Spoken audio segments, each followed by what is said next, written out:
you tell us why Nikola Jokic should be on the top 5 big Oh, men of all time. this guy's a 3-time MVP, NBA champion. I mean, MVP. This guy, in a 10-year span, has won 3 MVPs. There's only 3 players to ever do that, and one of them is Michael Jordan. This guy's a big man. He revolutionized the big man position. He is arguably the greatest big man passer we've ever seen. He's already that. And he's 30 years old. He still has 7 years left. He's a great three-point shooter. How many big men can shoot the three as well as this guy? Dominant force in the paint. Great defender. Great teammate. I mean, this guy's an NBA champion. He's not done. He'll probably win a couple of them. This guy is by far the best player in the NBA. He's been the best player in the NBA for the last 4 years. It's not even comparable when you look at all the great players, the Greek Freak, and all these guys that we talk about, Wembanyama. This guy is the best player. He makes everybody around him better. He makes everything so easy. He makes everything look so easy. I've never seen. By the way, he was a second-round draft pick. He wasn't even a first-round draft pick. The Denver Nuggets found this man in the second round. That means 30 teams passed up on him. Actually, 50 times people passed up on this guy. This guy is arguably one of the greatest pickups we've ever seen an NBA team pick up when it comes to draft picks and how far he was drafted and where he was drafted. Greatest player right now.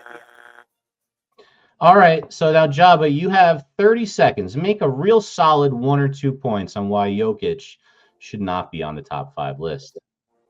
Not right now. I look at it, and obviously his numbers speak for himself.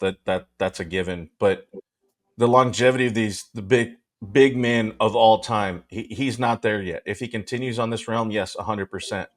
But there's nothing you can say, yeah, his stats right now are doing it.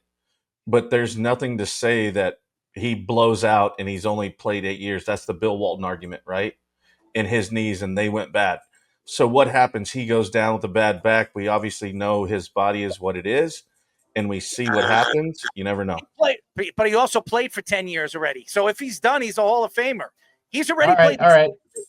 You made your case. All right, let's go to the other side now. Last part of round 2. Again, because there was only one you didn't have in common. This one is for Joba. Joba, tell us why Bill Russell should be considered one of the top 5 pound-for-pound big men of all time. Just understanding what Bill Russell did and the defensive prowess too. And mind you, he was the 2nd pick overall, and it was early, but he did it on all sides of it. He was a 5-time MVP, which Jokic isn't even close to. And then 12-time All-Star. He had the longevity, played 13 years, and averaged double-double, 15-1, and he's a defensive guy and averaged 22 rebounds. And he was a prowess in the aspect of what he did and how he changed the game by defensively in his day and age. And I just think for all the things that he's done, I mean, he was an 11-time NBA champ. Like, let's be serious. Is that ever going to happen again? No, it's not ever going to happen again. And of those 11, he won 5 MVPs, and he was an All-Star MVP, obviously in the 75 anniversary team. But defensively, just a huge prowess and a threat in every aspect because he can score, he can do that. All right, and to wrap up round number 2, Errol, 30 seconds on the clock. Tell us why Bill Russell should not be on the top 5 pound-for-pound big men of all time list. Bill Russell should not be there because he was a defensive prowess player. That's what he was. He was a good rebounder and defensive prowess. Here's what I'm going to say about Bill Russell. When he was dominant, there was only 17 teams in the NBA.